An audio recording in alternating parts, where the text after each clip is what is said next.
The woman was enjoying the beautiful scenery with her husband when suddenly their little dog began barking frantically. The dog ran down the mountain as if it had discovered something terrifying. The woman shouted loudly, but the dog did not respond. She had no choice but to ask her husband to go down the mountain to find the dog. However, her husband did not return for a long time, and the woman began to worry about him. She looked down the mountain, but there was still no sign of him. Just as the woman was wondering if her husband had gotten into trouble, her dog suddenly came running up the hill as if it had been startled. The woman was about to get up when she heard her husband shouting at her. Run!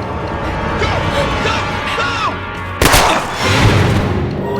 Seeing her husband had been killed, the woman was terrified. She saw a man down the mountain holding a gun, walking toward her. She quickly turned and fled, leaping down the slope. The man approached and observed for a long time, but dared not jump down. Soon, 2 more men ran up from the mountain. It turned out these 3 men had been burying a body, and the woman's husband had accidentally seen them while searching for the dog. To avoid leaving any witnesses, the 3 men decided to search for the woman. Meanwhile, the woman who had rolled down the slope had narrowly survived. Just as she was about to flee, she spotted the assassins searching for her in the distance. She quickly sought shelter, crawling into an area with many logs and then hiding beside a large rock. However, the killer was now approaching the woman step by step. Hearing this, the woman was so terrified she nearly broke down. She forced herself to remain silent, but as the killer drew near, she was so frightened she nearly fainted. Fortunately, after confirming no one was there, the killer turned and left. The woman finally breathed a sigh of relief, but to survive, she had to keep moving forward. As night fell and the woman grew tired from running, she found a small cave on the mountain where she could rest. That night, alone in the cave, she felt afraid. She took out her phone to call for help, but found there was no signal and the battery was nearly dead. This left her feeling desperate. In her despair, she pulled out a photo of her husband and quietly hatched a shocking plan.